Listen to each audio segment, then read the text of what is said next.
Well, hello and welcome to another edition of Health Solutions with Shawn and Janet Needham, where Team Needham discusses everything healthcare. I'm your host, Shawn Needham, and this is my wonderful wife, Janet. And we are a little bit late this week because of Memorial Day. So we are doing a quick little video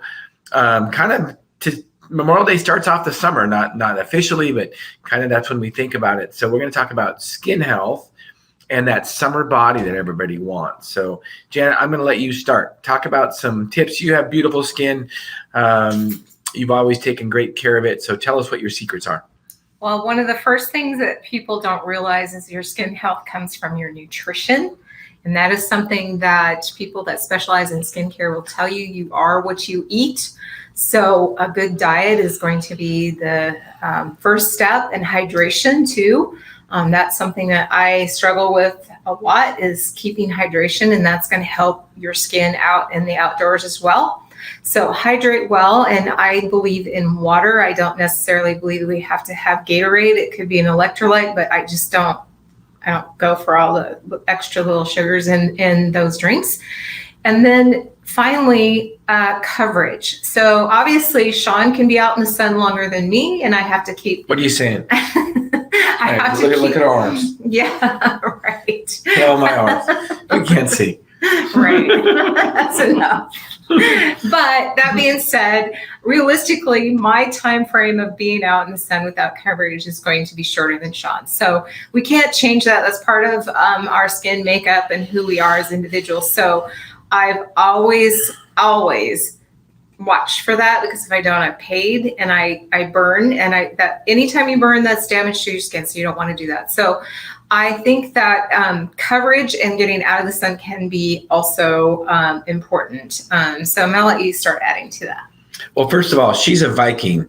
So Vikings aren't used to being out in the sun. So that's why she's so fair complected, and she has to be more careful than me, who's a Cherokee Indian. Right? Yes, I am 1/8 Cherokee Indian. So I can tolerate quite a bit of sun. But that doesn't mean that the sun can't damage my skin. Now let's just talk about the benefits of sun. Sun is very, very important. Yes. And being outside and having sunlight is very, very important. There's seasonal affective disorder that happens in the winter, especially in northern latitudes where it's dark many more hours of the day. And sunlight prevents that. So one of the things that sunlight does when it stimulates our skin is it stimulates the production of vitamin D. And vitamin D is a very, very important hormone, actually. It's classified as a vitamin, but it's actually a hormone. It does a lot of things, including to prevent depression. But it helps our thyroid function. It helps our bones. It helps our immune system. Vitamin D is very, very important. And if we were to sunbathe completely naked outside for 20 minutes, we would produce 20 to 30,000 units of vitamin D. So when you think about dosing vitamin D, when the USRDA, although there's not really a USRDA of vitamin D, it's kind of a recommendation of 400 units a day is super small and like spitting in the wind. So most patients need between 5,000 and 10,000 units a day. But what else does the sunlight do? Many things we don't know, but we know it stimulates neurotransmitters, dopamine, epinephrine, norepinephrine, to help us feel better. So that's why sunlight is important. But we do need to protect our skin, especially if you're lighter complected. One thing is that we can cover up. So here, you will not believe, if you put a hat on and the temperature of your body feels like it goes down like 10 degrees. I'm serious. The wider the brim, the better. So that's going to keep the sun off your neck, which is very, very difficult to do. That's where the most exposure from the sun happens, is on our neck. So I'm wearing a wide brim hat. Look at what people did years and years ago that worked outside. Even now, you look at people that normally work outside, what do? They wear long sleeves and they wear a wide brim hat. So that is to protect themselves from the sun. It's actually cooler that way. It's not hotter, it's actually cooler. So, but there are some, like Janet said about diet, that those are important things to protect our skin also. If we don't have the right amount of vitamin C and the right amount of vitamin A, antioxidants in our diet to help to help with healthy skin and to help with free radical damage and all the oxidation that happens in the environment, including the sunlight, then we're not going to our skin's not going to be as healthy. And there are products too that you can put on your skin. Vitamin C topically is a great way to keep your skin healthy. Hyaluronic acid. Janet talked about hydration. Hyaluronic acid will actually help pull water into your skin. It's a topical, in a topical formulation, it helps pull water in your skin. And what else? Vitamin A. Right. And then finally, too, if we want to jump into what would you use if you needed to use for a sunblock, and I like things that have zinc oxide in them. It really is a better product, I think, than all the other products out there that are being sold, and there's no link to any cancer of using an old product. It's like the oldest thing out there. Zinc oxide is great. I mean, when I was growing up and the kids were going to the pool, you'd always see the lifeguards with their zinc oxide on their face and the lines, and it's safe and it's not irritating to the skin. So I would recommend that over some other products. Well, like the PABA-based products. Yep. Which actually are aromatic benzene rings, which actually absorb UV light.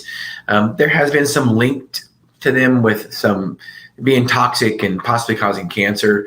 I think the mineral-based ones are good. Don't forget about zinc oxide. So zinc oxide does have the white. It will, like Janet said, will make your face white.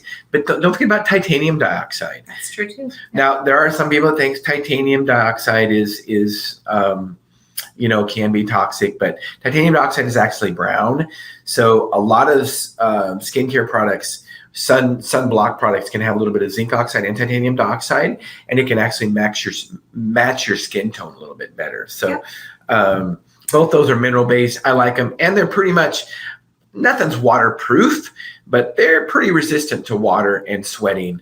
You have to probably apply it, throughout the day possibly, but depending on your skin type. And also, one of the things that I've always done throughout time is I apply my sunscreen before going outside. So if you're going to be outside, that is something I would do. And I did that with my kids too. So it's not like you just start applying it when you're out in the sun, because that kind of is behind the clock a little bit. So put it on before you go. And sometimes that helps too with coverage, so you don't miss something as well. Because the worst thing for me is one spot that didn't get covered, and then everything else looks fine, but you missed a spot on your shoulder or something and you get burned. So put it on prior to your activity. And like Shawn said, reapply. And, common sense says too, there's times where you got to cover up. The sunscreen's over. You got to get shade, or you got to cover up. So use sleeves, long sleeves, hats, things like that. What else can I say about our skin? What else can you say you want to add about your skin? Well, as a mom, I always think of skin types, and we talked about zinc oxide. So a lot of the products that are available for small children and babies are ones that are going to have more of those bases versus the other. They have them in sticks, they have them in lotions, but those are the ones I would recommend for small children, because then you're not worried about all the other chemicals that would be in there for their skin. And my kids had pretty sensitive skin, and they did well with them. So. And don't they have it in a spray too with zinc oxide? It is a spray, but the problem that I have with sprays is you are using an alcohol in there, and it's great for like fast. But you might be a little sensitive to that. So they are available, and they are very convenient, especially when you're, traveling in with your kids. But I don't think that is the best coverage to start with. It might be to follow up with. Yeah. And remember that those sunscreens, like the titanium dioxide and the zinc oxide, they are hygroscopic, which means they absorb water out of your skin. So they are very drying to your skin. So, make sure that you are well hydrated, and even afterwards, use some kind of hyaluronic acid on your skin to bring that moisture back into your skin. Janet, let's talk about summer body. When Memorial Day comes around, you always hear this stuff on social media come out about, are you ready to get that summer body? Well, let me just tell you, summer is officially 3 weeks away or something. And if you're waiting until Memorial Day to get your summer body, It ain't going to happen. You need to really start thinking about your summer body in June and even before. I would say January. Yeah, I'm sorry. I meant January. We're in June or almost. I meant January. Yeah, you need to really start thinking about the first of the year in January. It depends on how much, what your goals are, and if you want to lose weight or you want to just tone up. You really need to start thinking about it months in advance, because you can't get your summer body in the summer by starting out. It doesn't mean you can't start. Memorial Day weekend. Yeah, it's never too late to start. Right. But and I guess it depends on what your definition of a summer body is and what your goals are. So here are some tips though. Realistically, you really don't want to lose much. I mean, this can vary, and the weight.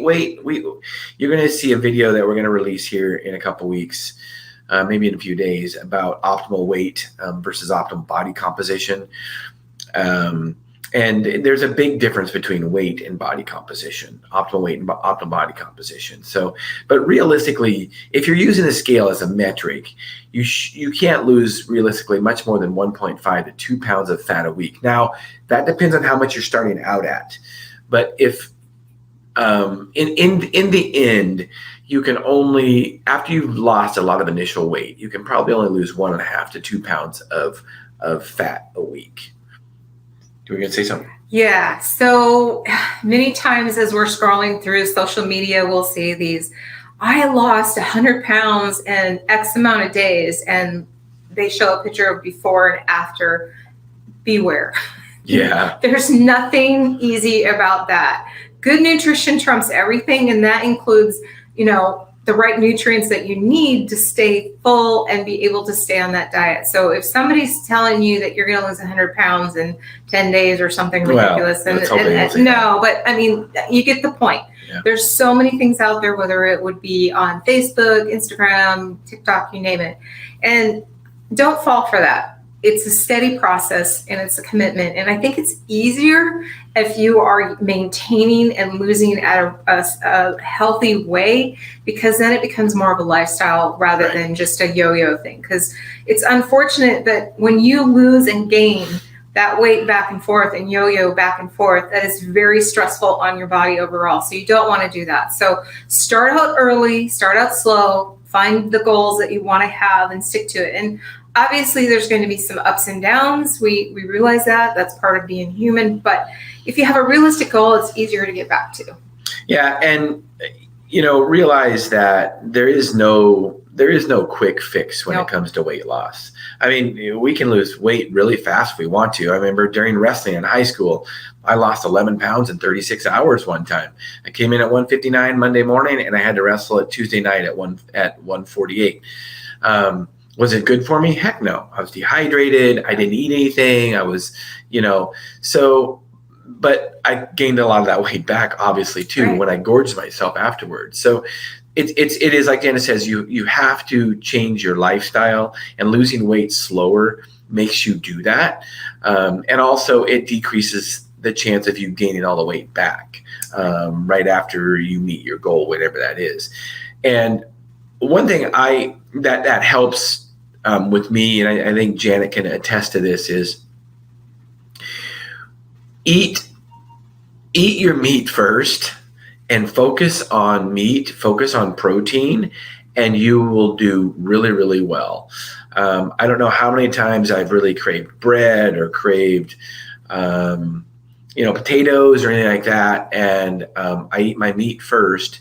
And next thing you know, I don't have any bread. I don't have any potatoes. I'm not necessarily saying bread and potatoes is bad. I know there's a lot of people out there that are, totally pro keto, and they're anti-bread, they're anti carb anything. And I think we are omnivores. We're not carnivores. So I think it is good to have some vegetables and fruit. But I think ultimately, if we stress meat, I think we'll do a lot better off in our diets. I agree. And as active as you can be is helpful too. And then, with travel and activities, there's always the pack the snack. Well, Shawn and I pack fresh food. So it's his yogurt, his berries, cheese, meat, anything. We have coolers. It's better than grabbing a candy bar at the store when you're filling up your gas and you're hungry, because everybody gets there, right? So plan ahead. I think planning has been very helpful as choosing what snacks you're going to take with you. We pack our beverages, we pack our snacks, and we keep them as close to nature and as healthy as we can, because that seems to satisfy versus driving through the drive-thru. Yeah, on our last trip, we've done this many times before. We just cook up a whole bunch of meat before we travel, and that way we can eat it instead of eating out. Not only saves money, but it actually saves. It's a lot healthier because you know exactly what you're eating. And it's a lot more convenient too. So you don't spend all your time eating out all the time. So, and I will say this too, is that, Jan and I do exercise a lot. But one of the things is that when people talk to us, they say, oh, well, to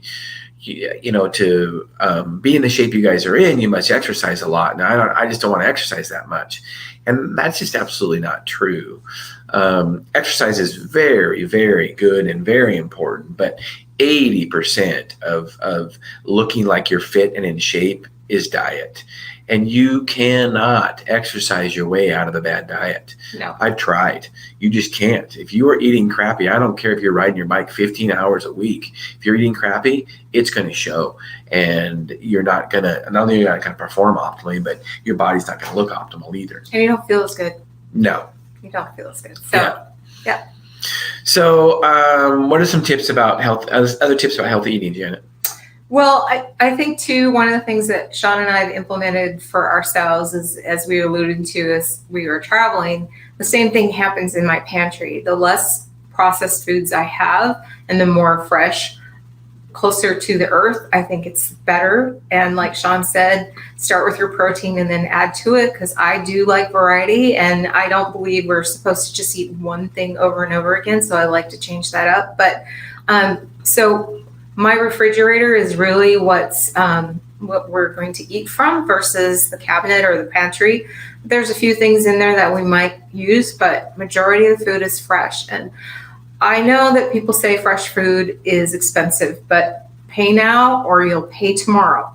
And I seriously mean that. You either eat healthy or later down the road, you're going to pay for the choices you've made. And you can't beat Mother Nature. You can't. There's so much more to the nutrients in real food that is not given to us, or we don't dig into enough to realize that those vitamins and nutrients that are in whole foods from the earth are far better for us than anything you can get out of a can or a shelf. Yeah, even if it's vitamin enriched. Right. Yeah.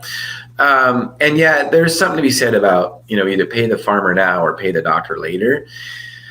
But I think there's a big argument to be made that not only long-term is eating healthy a lot less expensive than eating fast food and processed foods, but I think even in the short term it is. Oh, sure. Let's just give an example. Let's do a pound of sausage that if you buy from your local butcher, you're talking a few dollars. Pound of sausage and let's say 4 eggs. That's a very common meal for Janet and I. And yeah, we do it more than just breakfast. We do it for dinner. We do it for lunch sometimes. So a half pound of sausage and 2 eggs would fill both of us up for sure. And you're talking it's a few dollars is all. So very healthy and very inexpensive. I dare anybody to really try to go out to McDonald's or, name your fast food chain and eat for $2.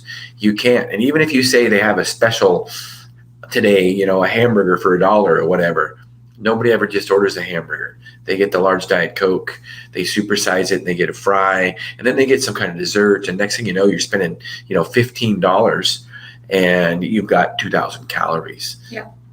So remember, Shawn alluded to the Diet Coke, and I love Diet Coke. But here's the thing about summer. You can't hydrate yourself with soda, and you can't hydrate yourself with alcohol and really be good for you. You really need water. And like I said before, we do use, I like Noon And you like which product? It's called Element, LMNT. Noon is probably a little bit more convenient because it comes in these little tubes with like 10 tablets. Drop it in a thing of water. It's got your electrolytes. I use it when I race. Element has more sodium, has a gram of sodium in it. LMNT, I actually interviewed Rob Wolf. He was the co-founder of that nutrient product line. Yeah. And you can go back and look at that podcast. He talks about nutrition and hydration a lot and why we need extra minerals in our diet usually because we don't get them elsewhere. And one of the reasons is that he said is probably because we're not eating enough fresh food. So if you eat a good diet, you probably don't need to supplement with minerals possibly. Now, I will say on hot days and when I'm racing, I do I do use electrolytes in my water bottles because there's salt. Electrolytes are salt, essentially. They're salts, and water follows salt. So if you have extra salt, it will pull water into your body, which is what you need it when you're sweating a lot. So what else, Janet? What about, you talked about snacks. We talked about snacks, and I wanted to clarify what Janet talked about about snacks is that, I saw a post the other day in social media that the average American eats 16 times a day. Now, I don't know how they qualify that, but that seemed like a lot. But then again, I mean, with, 3 major meals and, 4 or 5 little snacks here and there, it could add up pretty fast. I don't think our body was necessarily made to be eating all the time. We're not grazing animals. You look at a cow, you look at a deer, you look at alpacas. Janet and I were in Sisters, Oregon, where they have alpaca farms, and they're constantly eating. They're a grazing animal. But when you look at either omnivores or carnivores, we're omnivores as humans. You look at carnivores. Dogs aren't omnivores, although they're classified as carnivores. Cats are obligate carnivores. How often do you see a lion eat?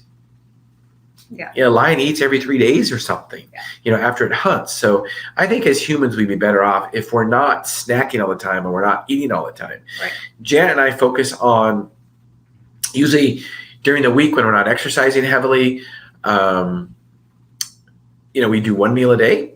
And on weekends when we're exercising more, we usually do 2 meals a day. We usually skip breakfast. We have maybe a late brunch. And then a dinner. We don't usually eat breakfast. I think that fast from the night until the next day is pretty important. Probably for adults.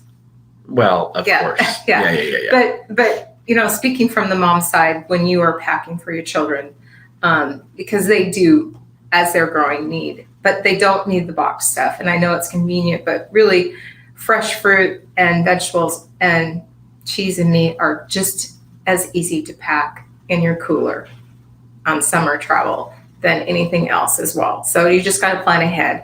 And I agree with Shawn for adults because, many times we, overeat when we're snacking. And the only time that we kind of fall into that might be when Shawn's had a big race or something. But for packing for travel for families, I think leave the boxes at the store, shop the perimeter. The kids will like it just as well. Well, and a little phrase that I like to say is, if it doesn't rot, don't eat it. You think about cheese, you think about yogurt, you think about meat. If you leave it out, at room temperature for very long, it's going to rot, and it's either going to oxidize and go bad. It's going to grow mold. It's going to grow bacteria, get rancid. Whereas, processed food doesn't do that because it has so many preservatives in it. Right. So how is our body going to digest it very well if fungus and bacteria won't even grow on it? Right? I agree. Yeah, I agree. Yeah. Fresher the better. All right. So Janet, how do you want to, as we wrap this podcast up, how do you want to wrap this up, preparing people for summer? Well, plan ahead for one. I think that's one of the biggest tips I can give people as far as taking care of your skin, your health, your diet, all of that is just preparing a little bit ahead of time. So it's not as hard as you think. It just takes a few more steps prior to, but you're going to feel better and have more fun. And really, when we are traveling, we save a lot of time too on our trips because we're not stopping at a restaurant or a fast food place. So, there's that. And then have fun. I mean, we look forward to summer. Just don't blow your diet and hang on to your exercise routines as well. And I wanted to piggyback off the soda and alcohol. So, soda has caffeine in it. Most of them have caffeine in it. And caffeine is a diuretic, so it does dehydrate us. Same thing with alcohol. Alcohol inhibits vasopressin, which will dehydrate us also. So those don't count as hydration. So you have to be careful for every alcoholic drink you have. You have to, have water to back that up in order to stay hydrated. Now, another thing is too, another tip is that, we talk often about not drinking your calories. And if you are really, really wanting to lose weight and you're struggling with your weight and you are drinking 2 or 3 drinks a day, that's anywhere from 300 to 600 calories a day, depending on the drink. And it makes it very, very difficult to lose weight and get that summer body when you are drinking alcohol. So stop drinking your calories. And not only does alcohol have calories in it, and that's how it defeats us from losing weight, but it also is a toxin. Alcohol is a toxin. So it puts stresses on our body that makes it more difficult for us to be in optimal health. Janet? Is that it? That's it. Have a great summer. Well, we thank you for tuning in to Health Solutions with Shawn and Janet Needham. Tune in tomorrow when we have Dr. Heather Gosling on. She's going to be talking about how she has been treating vaccine-injured patients. You don't want to miss out on that. Thank you for tuning in to Health Solutions with Shawn and Janet Needham. Thank you.